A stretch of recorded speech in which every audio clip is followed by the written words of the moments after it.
why I asked John to join us today is he and I do a 5-minute short call every morning at 6 a.m. We have different days that we do them. And John, I think you do Tuesday. Correct. And I do Friday. And so today I did the call, and then John commented, and it reminded me of John's call on Tuesday, which he went over different types of agents and different ways that agents approach the business. And I thought it was really, really interesting because you the way you put it with like setting traps, there's people that set traps and there's people that are hunters, and there's, and it's really important, I think. And why that's important is because it's good to understand what kind of agents we are, like what we're good at, so that we can focus on those things that we'll be able to do well in. Is that right? Yeah, exactly. 100%. So I was hoping we could just talk a little bit about that, John, and kind of get into the setting traps. And I don't want to like go in too much detail. I want to kind of let you do that. But tell us about it. Tell us a little bit about yourself, maybe first, your background. I know you're in Boston, Sure. And then we can get into the details. Yeah, so I've been doing this gig, selling houses for 16 years, hit all sorts of pinnacles when I was at the RE/MAX franchise, Hall of Fame, at Keller Williams. I hit all the local awards and things. We don't do national awards or whatever. Helped build a top 5 market center for that franchise. Now I'm over at the cloud-based company doing some cool things over there. But no matter where I went, I'm an entrepreneur. I've always thought like an entrepreneur. And I've never asked, what can my broker do for me? It was always up to me. And 16 years ago, we didn't have the systems or the tools that we have now. And, some of the things were still around. Calling was around. Networking was around. Online was just starting to break in, right? Zillow didn't exist. Facebook didn't exist. So we had to run our business the old-fashioned way. And I think, with this technology and in the society that we live in an instant gratification society, and it's easy to become lazy and think I'm just going to run Facebook ads and that's it. But everybody's running Facebook ads. And I think, you have to become self-aware to yourself and what you're good at. I built my entire business networking. Right? I built a power circle. We were doing Buffini coaching at the time. My mortgage guy and I, we went out to lunch and dinner probably 5 or 6 times a week just to meet other people. We've met attorneys, financial advisors. We brought them in, and next thing you know, we have our own little circle, and we're going to all these different events and hosting our own events. But that's what worked for me at the time. I couldn't pull that off now because I'm too busy hopping on planes, trains, and driving, right? So, to be able to now I'm networking on a national level, so doing the same thing. But I think agents need to become aware, because I coach a lot of people which have like a high C or a high S. They don't have much I, so for them to go into a room, it's uncomfortable. So they have to look at themselves first, say, okay, where's my strengths? Where's my weaknesses? What am I good at? Right? Because there's 1,000 lead generation techniques. We're not going to do them all. It's impossible to do all of them. Right? So I break it down into quadrants, and the quadrants are basically calls, cold calling, right? Expireds, FISBOs, circle dialing, past clients, sphere, that type of thing. What's your call strategy? And what are you going to do? And you create a time block around that strategy. And those are active, right? So those are hunters. Mm-hmm. Networking, who are you going to network with? Obviously, your sphere of influence, your past clients, your power circle. Again, that's an active activity because you're actively doing it. But what you're doing is setting traps as you're actively hunting, right? Because you're always putting that plug out there. You're always inviting them to this, that, the other thing. You're always posting on Facebook, social. So they see those traps. The other is online. Are you going to have a really solid social strategy? And it's not as simple. Social strategy isn't just running ads, right? You can be super successful on Facebook without spending any money on social ads. You have a community page. You build engagement around that community page. You do $25 giveaways. You get people to get engaged. You blog on that particular page. My cat's trying to come over and say hello. You blog on that particular page. You blog on your, whatever site that you're blogging on. You cross-connect those. And you can boost ads and things like that. But for short money, that could be a social strategy. Or you're really good at, defining audiences and segmenting audiences and good at digital marketing. Are you going to pay for portal ads? You're going to pay third-party companies. What is your strategy, right? If you're newer in the business and you don't have that capital to be able to pay for these things, then you're probably better off going on the first one. It's more labor intensive, but it's not going to require the same capital. And then the fourth quadrant is, your general marketing stuff, postcard type things, billboards, print, any kind of print or anything else like that. So you're going to define, I need an active strategy and I need a passive strategy. I need to be a hunter and I need to be a trapper. So I need to set some traps before I go hunting, so those traps are working for me when I am hunting. And it's almost like automation on lead generation, right? I want something working for me and it's leverage while I'm out working whatever. And that's my theory on, it all comes down to my theory on control versus mercy, right? When I'm in control of setting the traps, when I'm in control of going out there and hunting, I'm not at the mercy of some other system doing it for me, right? Right. People get into this business and right away they just want to start dumping money into the Big Z or RDC or any of these other companies out there geared to take our money, where I think they're missing the very basics. They need to create those strategies. Okay, when the Big Z is doing their things and not sending me leads, what am I doing? Hopefully you're not watching the People's Court in the middle of the day. You're out there doing something active. So, John, really great stuff. So questions here. So you talked about doing some of the basic things. What are some things that we can do as hunters? So hunting, basically prospecting, going out, door knocking, doing those kinds of things, right? Like actively going out and taking steps. Just so sure, doing something active, making some form of phone calls, because we all have the same asset, which is time, right? We all have 24 hours in a day. Ponce de Leon had 24 hours in a day. Christopher Columbus had 24 hours in a day. We all have 24 hours in a day. And Tom Hopkins will say you must do the most productive thing possible at any given moment. So doing some form of active activity like phone calls, like pop buys, like door knocking, right? Like going to networking events, anything like that is an active activity, and you need to define that. Okay, one that is often overlooked, Kevin, is going to chamber events, joining the Rotary and volunteering. See, it's not all just about I paid, I get leads. You join the Rotary, you're building friendships. It's all about building bridges to people. And the more people you connect with, the better chance you have, when you market yourself correctly, of obtaining the sale. So active activities would be calling, pop buys, door knocking, going to networking events, chamber of commerce. What are some things that we can do as, like you mentioned about trap setting? Sure. What are some things we can do with that? Your trap settings are usually going to take a little bit longer, and those are your blogs. Those are your social engagements. Those are any kind of Facebook ads and everything else like that, because they're working for you while you're out there. If you portal ads, third-party ads, those types of things. But again, those are revenue. So the free things would be social engagement, contribute, there's a guy you all should look up. I had the privilege of having lunch with him last year at the REMAX event, actually 2016 in Boston. He's in like Vancouver, a little suburb called Thousand Oaks. He sells 400 houses a year, give or take.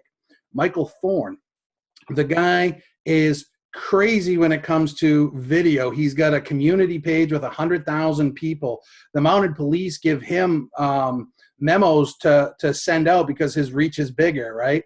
But he calls himself, rightfully so, the social mayor, right? So he's doing all this stuff on his community page. It doesn't cost him anything. Right. That's awesome. The key is not to let people from other parts of, other states or whatever come in there. And if realtors are starting to stomp on your space, you kick them out. So I'll be interested to hear how you kick them out. But so if we've got the actives, now we're going to talk about the trap setting you mentioned, blogging, social engagement, Facebook ads, portal ads, buying leads, stuff like that. That's more trap setting, sending out mailers, sending out flyers. Now, those are things that we're paying for. You mentioned a couple of free basic like things that we can do just now when you talk about the video, right? Which I think is a great idea. Just shoot some videos, post them on YouTube. They don't need. Do you think those videos need to be like professionally shot, or can they just be like you on your iPhone? Listen, I've been told from some people that there's certain times for that really professional edited video, right? Keon Wong, who I had the privilege of being mentored by this past fall, he's like a video marketing wizard, right? He's like a video marketer to the millionaires. And he told me there's a time and a place for that professional video, but you create one. That's it. That's what you create one. It's a life story video about you. 3 minutes. He goes, that's it. That's the only professional video you ever do. The rest of it needs to be raw, right? Unedited, raw. If you goof up, you goof up because it just gets better engagement. It shows authenticity too. It's right? Exactly that. Okay. So as far as some free hunting techniques, like the active techniques, what are some like basic stuff? Just if you can think of any off the top of your head. I want to go over like maybe 2 or 3 of the actives and then 2 or 3 of the passives. And then I want to talk about the disc profile because I know you're big on that. And then I understand who should be focusing on what. So what are some free things that we can do? Some easy, basic things. You're just starting out. You want to get some like easy, free stuff you could do as an active like hunter that you mentioned. What are some things you can do? I'm going to mention some free or pretty close to free ideas, and they're ideas that stick true to me, right? And they're my favorite ones, which I've had the best results from. So first of all, stop looking at this. This is Johnny Mo coaching 101. Stop looking at this as a business to consumer business in your marketing strategy, and start to look at it as a business to business, right? Strategy. And what I mean by that is write down a list of everybody you know, which we should have, and where they work. If you have somebody that works at a dentist office, doctor's office, attorney's office, any kind of professional office, make it a point to pop in there with some local favorite goods, right? We got a couple bakeries in our area. I pop in there with a box of baked goods. Everybody loves cookies, right? And I pop in there with a bunch of cookies, or maybe we got muffins 101. Maybe I go in there with cupcakes or cake pops. Yeah, it's $25, but I go in there and I have these little things made on the printer. We can do it in Canva in 3 minutes, courtesy of Johnny Mo, my franchise. For help with any real estate needs, give me a call. And I make it a point to do that once a month, right? Or maybe every 6 weeks, just pop in there. And I know, so let's say I'm popping into your place, and right, this is why title companies and mortgage companies do it to us. They want your name there. And you just keep popping in there, and then all of a sudden you have a customer appreciation event, and you invite Sally from the dentist office to bring some of her friends. We're gonna be at the local baseball game. Bring your kids and everything. I mean, at $5 a head, man, you bring your cousins if you want, right? That's awesome. Because what am I doing? And it goes down to the whole Michael Mayer strategy, right? 7 levels. I know Mary or Sally or whoever. That's my level 1. She knows all these people. That's my level 2.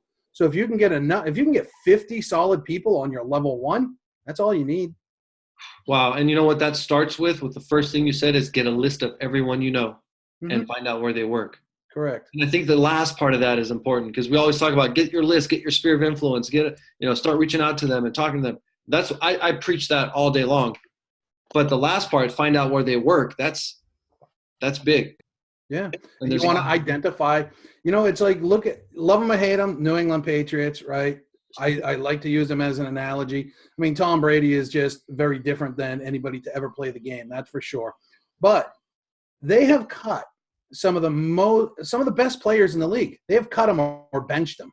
Why? Because they didn't align with the philosophy. They didn't align with the vision. So go play for Cincinnati. Go play for Cleveland. Go ahead. We're not going to give you $10 million. We don't even give our quarterback that.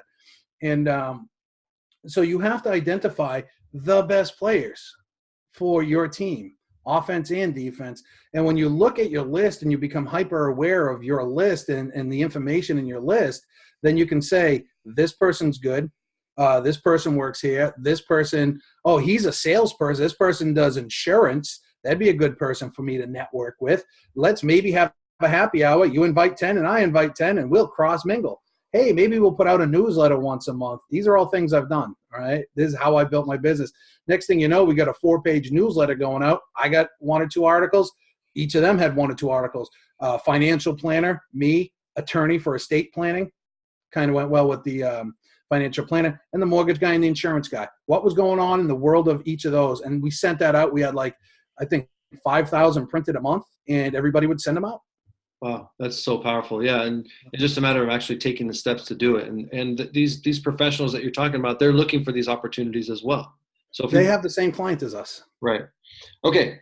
So we're almost believe it or not, we're almost out of time. So I want to ask you a couple other things with regards to now we talked about the active steps that a hunter would take. What about some of the trap setting? What are some things you can do to set some traps in a similar way? That's very cost effective. Let's say it doesn't cost us very much. Sure. So I have conversion, right? Just so people don't know, I know the CRM. Okay, so the CRM conversion, it has, every CRM should have some sort of landing page, right, for home valuations, anything else like that. If not, there's ones out there for short money that you can get home value leads or Realtor or something like that. Now, if you start to write blogs, and you got to understand blogging, it's not just as simple as writing a page. You got to write long form, start to learn. See, social ads is the big thing right now, and it was the big thing for the past couple of years. Prior to that, it was pay-per-click, right? Right now, and over the next couple of years, it's going to be video as well. Facebook is saying maybe audio is going to take over video, right? But what is nobody really talking about? And there's this one guy out there, Gary Vee, that does it really well. It's content marketing, right? So you need to start building a content marketing strategy, and you can do all this stuff at 8 o'clock when Housewives of Beverly Hills is on. Stop watching that swill and start working on your stuff. You don't need to do this at 12 o'clock. And again, it comes down to high yield and low yield activities. You do this in the evening time. You write your long form blog, 1,000 words or more, right? Something with keywords. So we're going to use my town, Bedford, New Hampshire. I want to talk about Bedford, New Hampshire, real estate properties, Bedford, New Hampshire homes. I'm going to be using these keywords in there. Bedford, New Hampshire Bulldog, Bedford Bulldogs, Bedford Junior Bulldogs, Bedford Jaguars. I'm going to be dumping it with all these keywords inside of there, because when somebody's in Google typing in, Bedford Jaguars, boom, here I am starting to rank. But within that, you're going to put links to your home value site. You're going to go into the community pages or the local groups. And I go in there and say, wow, I'm surprised. I can't believe at the prices of homes in Bedford right now. Take a look at this cool free tool I found. And I just put the link, I do a bit.ly link, and I post that in there. And every time I do that, I get 10 to 20 people clicking on it. And the cost of that is nothing, right? Wow. But you want to come up with some sort of blogging strategy, some sort of trapping strategy. And think of it like this. When you do it online, it builds a legacy, right? It builds a history. So it doesn't just go away. It's there. So that trap is there forever. And I had a conversation with somebody yesterday who's been in the business for like 50 years and was instrumental in bringing websites and everything to the forefront back in like the late 90s and stuff like that. And he said, wow, I still get calls, support calls. I haven't owned that company in 15 years, but it's out there somewhere, and somebody came across it and called me. Wow. I'm like, wow, that's interesting. So the fact that you can create something that just doesn't go away, that's a trap. But posting in community pages, group pages, creating your own community pages, writing long form blogs, but linking that back to your website, or writing them in Facebook and linking them to your website, those types of things, because what you want to do basically is pixelate them. Right. And retarget them. Yeah, exactly. So a couple of quick points here on blogging. I've personally never been a big blogger myself, but I know there are tools out there that we can use to find bloggers. Like, I don't know if I'm sure you're familiar with Fiverr. Mm-hmm. I'm sure you're familiar with Upwork, where you can find people if you want to spend a little bit of money, not a lot of money, but you can find people on these different sites to maybe help you with some of the blogging and some of the keyword stuff. What do you think about in terms of community pages? You're talking about Facebook. I've heard a lot of people like start up community pages in a particular neighborhood. Let's say you're focusing on some subdivision or like a particular part of the city or whatever, you can create a community page about that part of about that part of town, and then start inviting people that are part of the community. So tell us a little bit about that. I know you're familiar with that too, John. Sure. So you would do that, but the key to making that successful is bringing on the right admin staff, right? So you want to get that social mayor to get involved, but you need to make sure that that person's not connected to another realtor, and that, hey, this is my page and these are the rules, but I want to help I want you to help me grow it, and you're going to benefit from it too, because you probably own a company, and that would make a good person, and you can subliminally post your information as well. So finding the right team. There are people out there, my area, we don't have any of these big mammoth neighborhoods, but I know in California, Arizona, Florida, you have these big neighborhoods that can be thousands of houses or something, or thousands of people. So or a very sought after area, and you can create that community page. And here's the thing about community pages, you can advertise from them, you can boost from them, right? Mm-hmm. So you can now start pushing that community page with a boost and stuff like that to a radius. And it gives you visibility, which is great. Mm-hmm. Okay, so we've got about 7 minutes, and so now I'd like to ask you about the disc profile, mm-hmm. right? And I want to kind of get into, like, how do we figure out which type of agent that we are? Like, how do we figure out what we can be focusing on based on our strengths? Because there's a way to market for everybody, sure. Right? So you just have to understand, like, where it is where you fit in. So, mm-hmm. What are your thoughts on that? Well, first you need to know you got to do a disc assessment for yourself. It's part of self-awareness, right? Understand how you respond. And then what you want to do is learn about each other profile type. So when you're sitting with somebody face to face, you can read them in seconds, right? Because you're going to want to have basically 4 variations of a listing or a buyer presentation, right? Now, I walked into a CEO who was done with he had like a 5-year contract in New Hampshire. His family lived in Chicago. He flew back and forth. I was in and out of his house in 12 minutes, right? With the listing signed. He listen, I know you're good. I can tell that you're good. How much you think my house is worth? Where do I sign? All right, beat it, right? Wow, okay. I wish everybody was like you. But then I've been in listing presentations that were 3 hours long because I was in there with an S or a C, and they wanted to know everything and had a million questions to answer. So you need to be prepared how those people operate. When you're talking to somebody, realize, is that person a D, an I, an S, or a C? Because they all process differently. And you process them differently, so becoming very vigilant of yourself. Now, a high D like me, I'm very task orientated. I'm going to walk into a room of 100 people and meet the 3 that I think I need to meet, right? And then I'm going to get out of there. And I is going to go in there and light up the room and be friends with everybody. How you process that information when you leave, right? You got everybody's card. Then you have to send a handwritten card the next day. Thank you. Nice meeting you. Would love to grab coffee, see how we can help each other, right? And then follow up with them in a week or 2.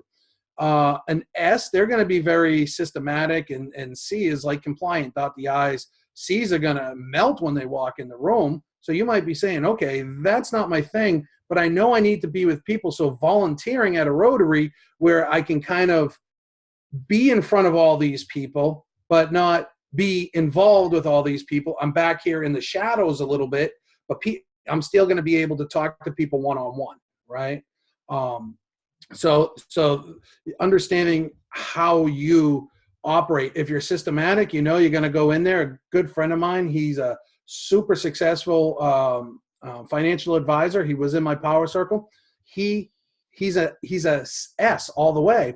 And he followed the Ameriprise system. Now he's like a regional manager or something like that, making some ungodly amount of money because the system was collect 10 cards, invite them to lunch, follow up, do X, Y, and Z. That's what he did. He followed the system, right? So he didn't want to go into that room, but he had to because the system told him he had to. So when you understand your strengths, when you understand you know how to approach each situation to the best of your capability. And for anyone that hasn't done a disc profile test, the one I like, and if you have one, John, let us know. But there's one that Tony Robbins has that's the one I would suggest. you just type in disc profile and you type in Tony Robbins, and then there's a free profile test that you can take that will give you an idea of like where you kind of fit in. Either your 10 minutes, instant results. Yeah, D, I, S, or C. Now, John, finally on the last part of the call here, which type of individual would you think would fit into these different types of marketing approaches? The prospector, like active versus the trap setter. Do you have any like thoughts on that? Sure. I mean, your actors are really going to be more of your DIs, right? They're the ones that are very task orientated. For me, I have to go do X, Y, and Z. I have to hop on a train. I have to hop on a plane. I need to go meet this one person, right? I's, they're just going to be involved in the PTA, and everybody's going to love them because they're going to bring cupcakes in, and oh my God, here's the life of the party. So they're more of your hunters, right? Going out there, but they have to set traps too. Your S's and C's, they're going to be more of more of a passive, more of a shy,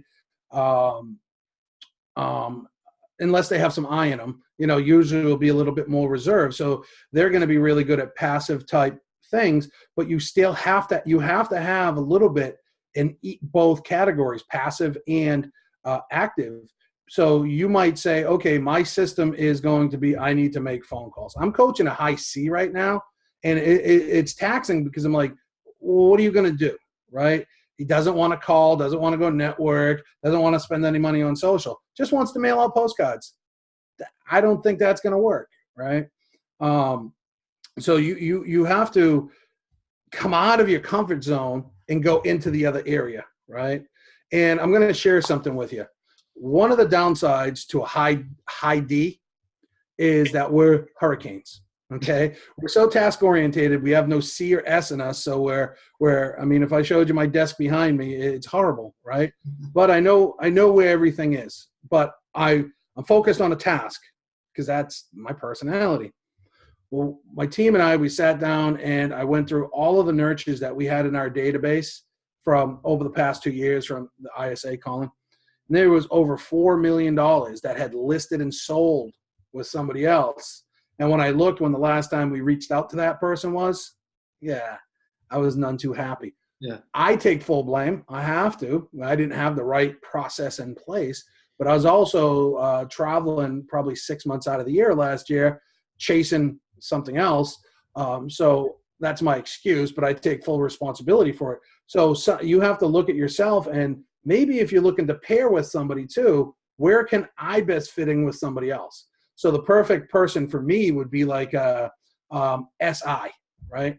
Or an SCI, somebody that has, predominant trait in the S because they're going to create and follow the systems and keep me organized, compliant, make sure everything's doing. But you also have a little interpersonal, so we can go to networking events and I can dump them off on you to talk, so I can go talk to the, person I came to really talk smart. to. That's really smart to partner up. That's a really great idea. I have a question here. Somebody asked, what do you think is the best lead source out there right now?